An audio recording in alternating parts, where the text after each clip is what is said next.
बहुत कुछ जानता है,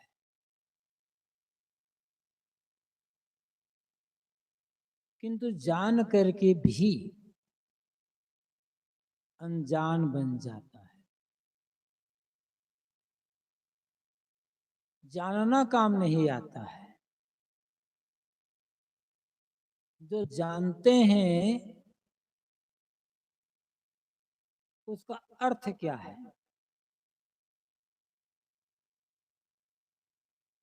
और अर्थ जानने के पश्चात जीवन व्यवहार में उतर रहा है या नहीं उतर रहा है।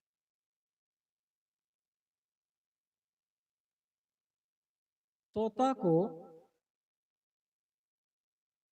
आप कुछ शब्द सिखा दो तो तोता बोलना सीख जाता है।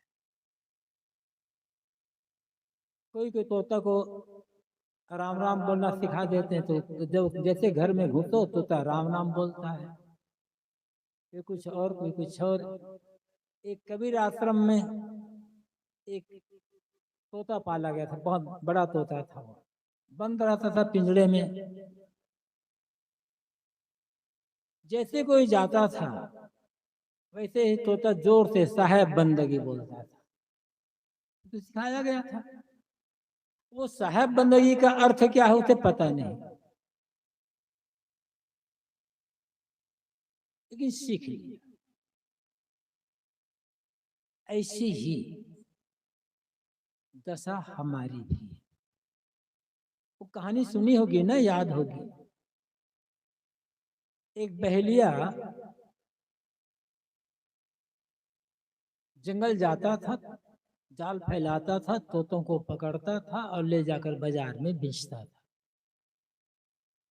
एक दिन बहेलिया जंगल से तोतों को फंसा कर ला रहा था, ले जा रहा था बाजार बेचने के लिए। तो बीच में एक महात्मा मिल गए।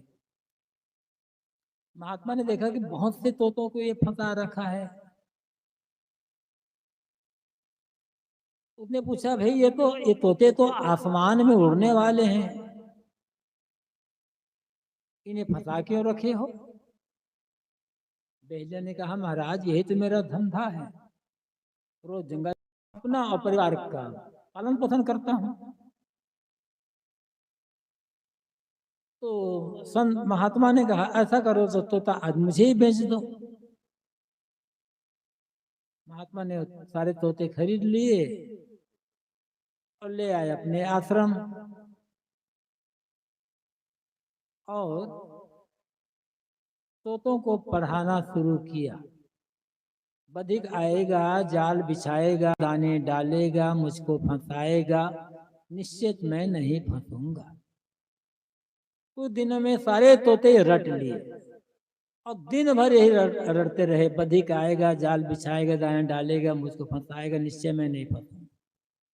जब तोते सब सीख ले अच्छी तरह से, रट लिए, तो महात्मा ने उन तोतों को उसी जंगल में ले जाकर छोड़ दिया। और जंगल में उड़ गए सारे तोते, पेड़ पर बैठ गए। चारों तरफ से यही आवाज आ रही है। उनके देखा देखी जंगल के सारे तोते भी सीख गए। और जिधर देखो जंगल से आवाज आ रही थी चारों तरफ, बधिक आएगा, जाल बिछाएगा, दाने डालेगा, मुझको फंसाएगा, निश्चय में नहीं फंसूंगा। बहेलिया आया, जैसे जंगल में घुसा, तोतों की आवाज सुने, कहा, अरे तोता तो बड़े ज्ञानी हो गए हैं, बड़े सावधान, अब ये फंसेंगे नहीं। अब मैं क्या करूंगा? उदास लौट कर आया घर। उसके पिता ने पूछा कि तुम जल्दी आ गया और एक भी तोते तुम्हारे पास नहीं है? कि पिताजी, सारे तोते बड़े ज्ञानी हो गए हैं। विद्वान के कैसे बताया ऐसी ऐसी बात है। तो उसके पिता ने कहा, तूने जाल बिछाया या नहीं बिछाया? जाल तो नहीं बिछाया, जाल बिछा कर देख। फिर गया, जाल बिछाया, दाने बिखेर दिया जाल पर और एक पेड़ के आड़ में जाकर बैठ गया। तोतों ने जाल को देखा, दानों को देखा, उड़ उड़ करके सारे तोते जाल में बैठ गए। दाना चुग रहे हैं और गा के आ रहे हैं, बधिक आएगा जाल बिछाएगा मुझको फंसाएगा, निश्चय नहीं फंसूंगा। बहरिया ने जाल खींचा, सारे तोते फंस गए। अब बाजार में बेचने लग गए और वहां भी यही गा रहे हैं। तो क्या कहेंगे, बड़े बुद्धिमान हैं। पता नहीं ऐसा हुआ है या नहीं हुआ है, वो तो हम ही अब आप लोग हैं, दूसरे लोग थोड़े हैं। जानते तो हैं। किसी से पूछो भाई ये बता तो, क्रोध करना चाहिए या नहीं करना चाहिए? अरे नहीं नहीं, बिल्कुल नहीं करना चाहिए। और समय आने पर खुद करता है। लड़ाई झगड़ा लोभ लालच, अरे भाई बहुत गलत है, तो बिल्कुल नहीं होना चाहिए, और खुद करता है। तो तोता ही तो हुआ ना भाई, क्या हुआ इसमें? एक बीड़ी पीने वाले आदमी को यहाँ मंच पर ले आओ और माइक दे दो और कहो कि बीड़ी पीने में क्या क्या नुकसान है, बीड़ी पीना चाहिए या नहीं पीना चाहिए। बहुत आधा घंटा एक घंटा खूब प्रवचन करेगा, भैया बीड़ी नहीं पीना चाहिए, बीड़ी में नुकसान नुकसान। अच्छा उतरेगा तब सबसे बड़ी बीड़ी जलाएगा। जानना काम नहीं करेगा भाई, काम करेगा व्यवहार आचरण। थोड़ा जाने किंतु उतारे, रोग दूर कैसे होगा? दवा का नाम जान लेने से दवा क्या फायदा करती है जान लेने से, तो इसमें कठिनाई है। आदत बिगड़ी हुई है, स्वभाव बिगड़ गया है, वहां कठिनाई आती है। आदमी सत्संग में बैठे बैठे संकल्प करता है, जैसा महात्मा जी कह रहे हैं मैं वैसे ही करूं। एक भक्त की बात याद आ गई। अच्छे भगत थे लेकिन बीड़ी पिया करते थे। गांव में सत्संग हो रहा था, पति पत्नी दोनों सत्संग करने के लिए सुनने के लिए गए। उस दिन महात्मा जी जो सत्संग में बैठे मुख्य प्रवक्ता, ये बता रहे थे बीड़ी तंबाकू गुटखा खादी खाने पीने से क्या नुकसान होता है, काफी देर से समझाए। तो भगत ने अपनी पत्नी से कहा सत्संग में बैठ करके, आज गुरु जी की बात बड़ी अच्छी लगी, तुम समझाती रही मुझे बीड़ी मत पियो बीड़ी मत पियो, लेकिन मैं पीता रहा। अब आज संकल्प करता हूँ कि अब आज से मैं बीड़ी नहीं पीऊंगा। उसकी पत्नी ने कहा धन्यवाद। चला सत्संग समाप्त हुआ, दोनों घर गए। उसकी पत्नी ने भोजन बनाया, दोनों खाए। और बीड़ी पीने वाले आदमी को जब तक बीड़ी नहीं पिएगा तब तक खाया पचेगा नहीं। और जैसे भोजन किया, जेब से निकाला बीड़ी। उसकी पत्नी ने कहा अरे अभी तुम 1 घंटा पहले सत्संग में संकल्प करके आए हो मैं बीड़ी नहीं पीऊंगा, अभी फिर पीने लगे। अरे सत्संग के बाद महात्माओं को तो क्या है, महात्मा तो ये कहते, महात्मा कहते ये छोड़ो वो छोड़ो वो छोड़ो, क्या क्या छोड़ोगे? और महात्मा तो खाली छोड़ो छोड़ो बात तो कहते हैं, पकड़ो तो कहते नहीं है महात्मा लोग, तो क्या क्या छोड़ोगे? तो उसकी पत्नी ने कहा नहीं नहीं बीड़ी मत पियो। तो महात्मा तो उन्होंने कहा महात्मा तो ये भी कहते हैं ना, कल्याण चाहते हो, शांति चाहते हो, मुक्ति चाहते हो तो घर द्वार बीबी बच्चे छोड़ दो। बताओ तुमको छोड़ दूं? उसकी पत्नी नहीं नहीं नहीं, नहीं, नहीं तुम्हें नहीं छोड़ता तो बीड़ी भी नहीं छोड़ सकता। ये है आदमी की कमजोरी। ये कमजोरी सबसे बड़ी बाधा, सबसे बड़ी बाधा। दृढ़ संकल्प की आवश्यकता है, दृढ़ संकल्प, और हमें ही करना होगा। लोग कहते हैं महाराज जी कृपा कर दो, गुरु जी आशीर्वाद दे दो। ये बताओ कि गुरु तो आशीर्वाद हमेशा दे रहे हैं, गुरु के आशीर्वाद ग्रहण करने के लिए तैयारी है या नहीं है? और एक बात और याद रखना, बहुत साधारण बात बता रहा हूं, कोई ऊंचाई बात नहीं बता रहा हूं। आशीर्वाद मांगने से कभी नहीं मिलता, याद रखना।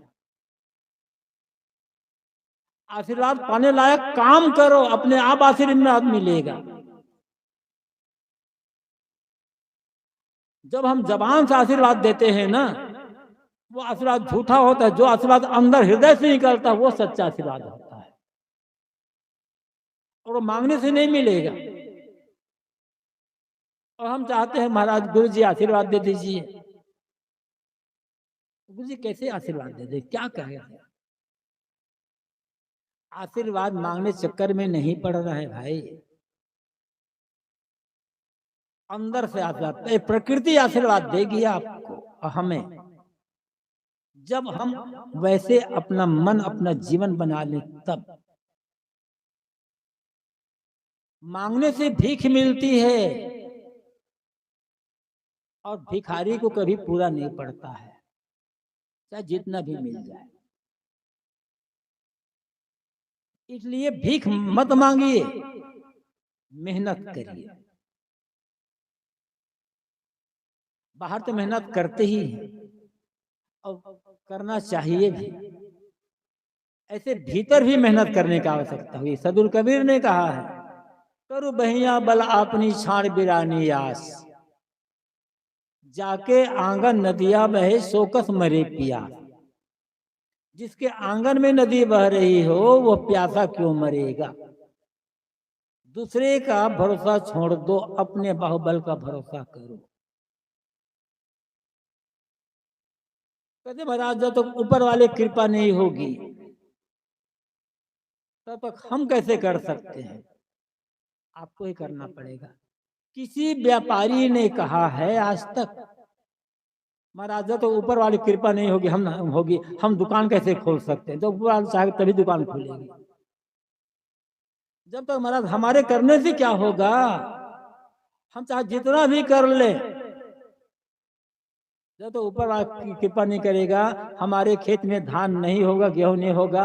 जब हम ऊपर वाला चाहेगा तो बिना जोते ही गेहूं दे देगा, होगा कि नहीं होगा। वहां तो आप काम करते हो, जानते हो कि ऊपर वाला कुछ नहीं करेगा। हमें खेत जोतना पड़ेगा, गेहूं बोना पड़ेगा, सिंचाई करना पड़ेगा, दवाई डालनी पड़ेगी, खाद डालनी पड़ेगी, तब समय 4 महीना के पश्चात तब गेहूं की फसल तैयार होगी। खुद करना पड़ता है आपको। और कल्याण का काम ऊपर वाला कर देगा, ऊपर वाला नहीं करेगा, भीतर वाला करेगा। इसलिए भीतर वाले को समझने की आवश्यकता है। भीतर वाला आप है, जिसे आप पुकारते हो ना, वो आपके भीतर ही बैठा हुआ है। आप स्वयं अपना भगवान स्वयं बनना पड़ेगा, अपना तारनतार स्वयं बनना पड़ेगा।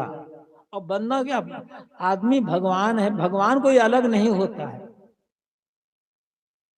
पुराने ग्रंथों में एक बात याद आगे बता देता हूं, पुराने ग्रंथों में भगवान संतों को, महात्माओं को, ऋषि मुनियों को कहा जाता था। आप वाल्मीकि रामायण पढ़ करके देखो,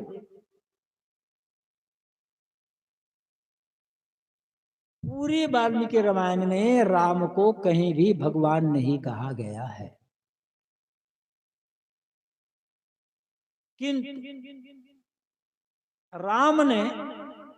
राम जब गंगा पार, जब वनवास हुआ उनका, और गंगा पार करके प्रयाग में जब भरद्वाज ऋषि के आश्रम में आए हैं, तब राम ने भरद्वाज को 4 बार भगवान कहा है। और भरद्वाज ने राम को वत्स अर्थात बेटा कहा है। स्वाभाविक है, भरद्वाज ऋषि से वृद्ध थे और राम जवान थे, राजकुमार थे। एक ऋषि एक राजकुमार को बेटा ही तो कहेगा, और एक राजकुमार जो जवान है, वृद्ध को भगवान कहेगा।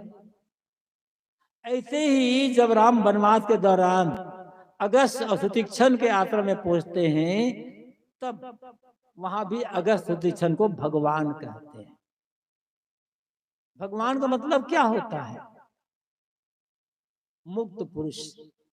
भग्न कर दिया है वान जिसने, उसे कहते हैं भगवान। ठग्न का मतलब होता है तोड़ देना, काट देना, मिटा डालना, समाप्त कर देना। और वान कहते हैं बंधन को।